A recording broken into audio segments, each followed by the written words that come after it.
Baatii fulbaana yeroo hunda hoogganoonni naannoo addunyaarraa gumii waggaaf jecha gara waajjira haadhoo tokkummaa mootummootaa dhufu. Garuu hungaa yookaan gumiin waliigalaa ka tokkummaa mootummootaa maali? Mareen waggaa waggaan geggeessamuufillee maaliif akkaan barbaachisaa ta'e?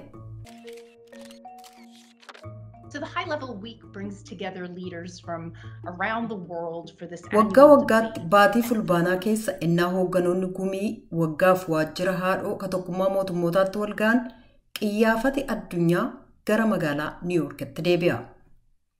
Garuu yaa'iin waliigalaa ka tokkummaa mootummootaa caalaatti ungaa jedhamuun beekamu kun maaliif qiyyaafati jiru martinuu baatii fulbaanaa kana keessa ta'a? Kanaaf torbanni ijoon kun hoogganoota naannoo addunyaa mariif walitti qaba. Akkasumas biyyoonni jaboo ta'aniif jaboo hin taane guddaaf xiqqaa waltajjii addunyaarra dhaabbatanii dhimmoota mootummoota isaaniif uummata isaaniif barbaachisan irratti akka dubbataniif carraa kennaaf. Kanneen keessaa kan akka jijjiirama qilleensaa, misoomatti fufiinsa qabu, kan akka COVID-19 yookaan wal dhibdee naannoo isaanii keessatti uumamuuti. Itti dabaluudhaanis hoogganoonni gama idileef mala idilee hin ta'iniin akka wal arganiifillee carraa gaariidha. Kanaaf hariiroo akkasiirraa bu'aan argamuu danda'a. Yaa'iin waliigalaa ka tokkummaa mootummootaa paarlaamaadhuma addunyaa keessa jiru fakkaata. Miseensota 193 keessaa tokkoon isaanii sagalee tokkoon bakka bu'u. Pirezidaantiin gumii kanaa waggaa waggaadhaan kan jijjiiramu yoo ta'u, miseensota yaa'ii waliigalaa yookaan ungaatiin filatama. Yaa'iin waliigalaa ka tokkummaa mootummootaa dhimmootii jiran irratti mari'atee falmi geggeessa. Gola nageegumsaa ka tokkummaa mootummootaa akkaan humna cimaa qabuufis yaada ni dhiyeessa. Miseensota yeroodhaa yerootti jijjiiraman kanneen miseensota dhaabbataa hin taane gola nageegumsaaf fila. Akkasumas mootummoota seera bu'uuraa chaartara tokkummaa mootummootaa cabsan ceepha'uuf aangoo qaba. Kan akka bara 1974 innaa gumiin waliigalaa Afrikaa kibbaa shaakala ishee apartheidiif jecha miseensummaarraa rarraase. Yookaan bara 2012 yeroo yaa'iin waliigalaa ka tokkummaa mootummootaa erga waraansi biyyattii keessaa jalqabe dhiittaa mirga namoomaa raawwatameef Siiriyaa balaaleffate. Akkasumas akkuma yaadatamu akka galmaawwan misooma mileeniyeemii boodarra galmaawwan misooma itti fufiinsa qabuutiin bakka bu'anii. Kanneen kun kan yaa'ii waliigalaa ka tokkummaa mootummootaatiin dhiyaatani. Yaa'iin waliigalaa ka tokkummaa mootummootaa baatii fulbaanaa keessa sababaanni qiyyaafata argatuuf keessaa tokko pirezidaantota, muummeewwan ministeerotaaf hoogganoota addunyaa kanneen biroon martinuu dubbachuuf carraa waan qabaniif jecha. Yeroo hedduu hoogganoonni daqiiqaa 15 dubbatu. Garuu bara 1960 kan Fidel Castroon daqiiqaa 269 fudhatan dabalatee haalawwan adda ta'an ni jiraatu.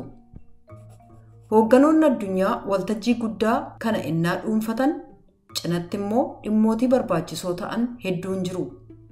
Kanaaf haalawwan walga'icha cinatti irratti mari'ataman barbaachisoodha. Garuu baay'ee isaaniitu jira. Yeroo baay'ee 100 ol ta'u.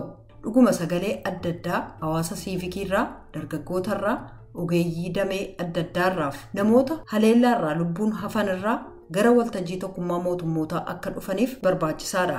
Akkasumas sagaleen isaanii qaamolee imaammata baasaniif dippiloomaatota biratti dhagahamu. Sunis barbaachisaadha.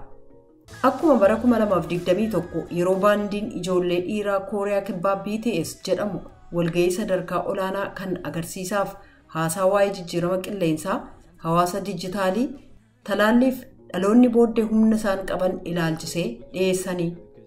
Akkasumas bara 2019tti yeroo Greta Thunberg hoogganoonni addunyaa gaasiiwwan qilleensa faalan akka gad xiqqaatu tarkaanfii akka fudhatan gaafatte. You are failing us, but the young people are starting to understand your betrayal. Akka nuti itti milkoofne gochaa jirtu. Garuu dhaloonni haaraan ganiinsa keessan hubachuu jalqabeera. Iji dhaloota borii isinirra jira.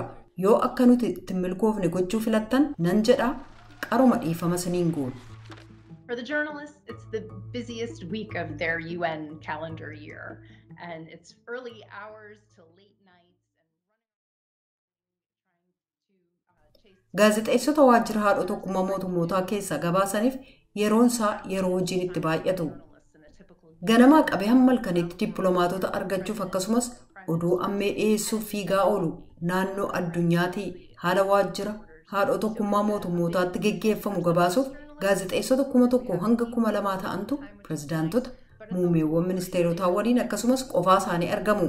Kanaaf gaazexeessota hanga tokkoof yeroo itti walgeenyu guddaadha.